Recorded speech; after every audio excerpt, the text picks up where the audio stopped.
Madam గారు, joint collector Chandrasekhar గారు, వేదిక మీద ఉన్నటువంటి ఏక్ భారత్ జిల్లా అధికారి గౌరవనీయులు రంజిత్ గారు, వారితో పాటు వేదిక మీద ఉన్నటువంటి వివిధ శాఖలకు సంబంధించినటువంటి అధికారులు, వివిధ పాఠశాలల నుంచి ఇక్కడికి విచ్చేసినటువంటి పాఠశాల యాజమాన్యాలు, యూనిటీ రన్ లో భాగస్వామ్యం ఇక్కడికి విచ్చేసినటువంటి విద్యార్థులందరికీ,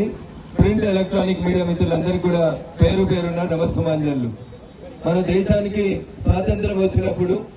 దాదాపు 534 సంస్థానాలు ఈ దేశంలో చిన్న చిన్న రాజ్యాలుగా ఉండేవి. ఆ రాజ్యాలన్నీ కూడా భారతదేశ సార్వభౌమాధికారాన్ని అంగీకరించి మన దేశంలో కలవడానికి ఆ రోజు ఏక్ భారత్ అనేటువంటి నినాదంతో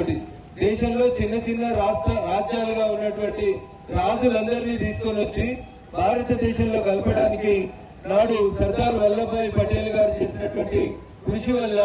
ఈ దేశం ఒకటిగా నిలబడింది. హైదరాబాద్ ఒక రాజ్యం, జమ్మూ కాశ్మీర్ ఒక రాజ్యం, జోహనాగఢ్ ఒక రాష్ట్రం, ఇట్లా ఒక్కొక్క రాజ్యాలుగా రాజు వెళ్ళినటువంటి దాదాపు 534 సంస్థానాల్ని మన దేశంలో కలిపి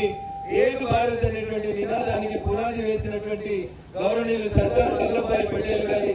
జన్మదినం 150వ జన్మదినాన్ని పురస్కరించుకొని ఈ దేశాన్ని విచ్ఛిన్నం చేయాలని కలగలుగుతున్నటువంటి కుట్రదారులందరికీ ఒక మంచి మెసేజ్ ఇవ్వడం కోసం యూనిటీ రన్ అని, irrespective of caste, creed, race, religion మనమంతా భారతీయులం అని చెప్పాలనేటువంటి ఒక మంచి మెసేజ్ తోటి యూనిటీ